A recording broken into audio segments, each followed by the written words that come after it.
Suicide hour, something that might just shock you, especially if you don't know what it's all about. Well, it's in fact that time of the day, at the end of the day, when both children and parents are very tired, you're hungry, you're thirsty, maybe in need of that loving attention. And to add insult to injury, most people are ill-equipped to deal with these needs because of their energy being at an all-time low during that time of the day. Well, that's where creative parenting expert Nikki Bush comes in. She joins us in studio to discuss the necessity of self-control at this particular time of the day. And I've never heard of suicide hour before. Clearly you're not a parent, Kat.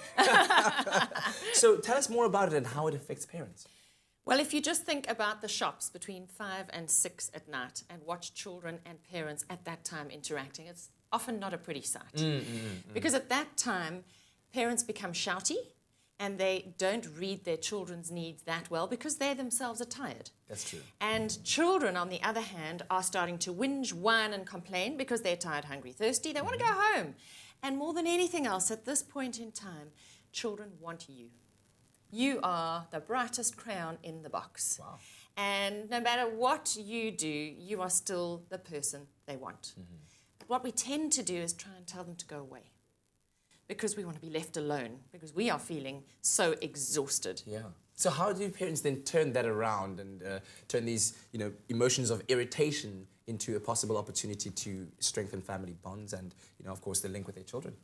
Really important, Kat, that at that time you fill your children's emotional cups first. Because if you do that first, then they will be nice to you and less demanding. Okay. But what we often do is we send them off to a screen.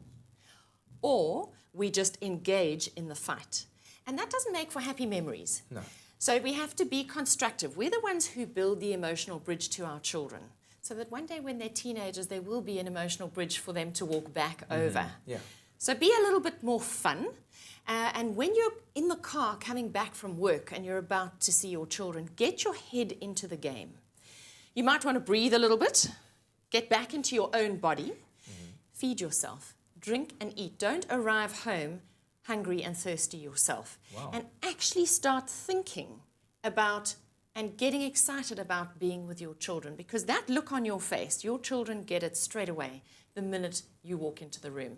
Fantastic. Well, great advice, and we'll continue talking about this conversation a little bit later on with Nikki. In the meantime, do let us know perhaps how you go about engaging with your children during this suicide hour when energy is low and you need to be within yourself, but you need to give your kids that attention too. Let us know on our Facebook page. It's Expresso Morning Show, SABC.